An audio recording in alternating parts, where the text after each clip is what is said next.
ভারতের 18তম লোকসভার প্রথম অধিবেশন বসছে সোমবার। প্রথম দিনেই প্রধানমন্ত্রী নরেন্দ্র মোদী সহ শপথ নেবেন অন্য সদস্যরা।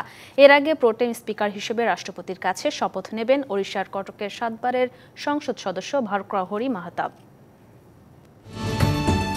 গেল 4 জুন লোকসভা নির্বাচনের ফল ঘোষণা করা হয়। এবারের লোকসভা নির্বাচনে জয়ী হন বিজেপির নেতৃত্বাধীন এনডিএ জোটে 292 জন, বিরোধী জোট ইন্ডিয়ার 233 জন এবং স্বতন্ত্র 18 সাংসদ। প্রথম দিনেই হবে শপথ গ্রহণ। এই আয়োজনকে ভাগ করা হয়েছে দুদিনে।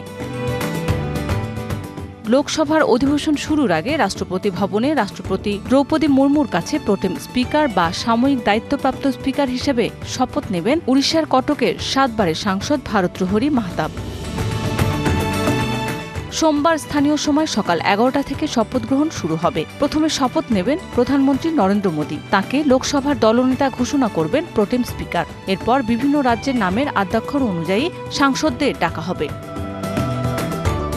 26 জুন লোকসভার স্পিকার নির্বাচন হবে। 27 জুন লোকসভা এবং রাজ্যসভার যৌথ অধিবেশনে ভাষণ দেবেন রাষ্ট্রপতি। 2রা বা 3রা জুলাই সংসদের বিতর্কে অংশ নেওয়ার কথা রয়েছে প্রধানমন্ত্রীর।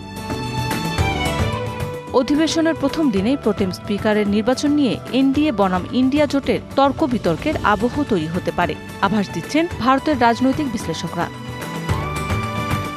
মৌসুমী শান্তা, ডিবিসি নিউজ ডেস্ক। নগদের কাছে সব গ্রাহকই প্রিয়, তাই তো সারা দেশে ক্যাশ আউট চার্জ সবচেয়ে কম।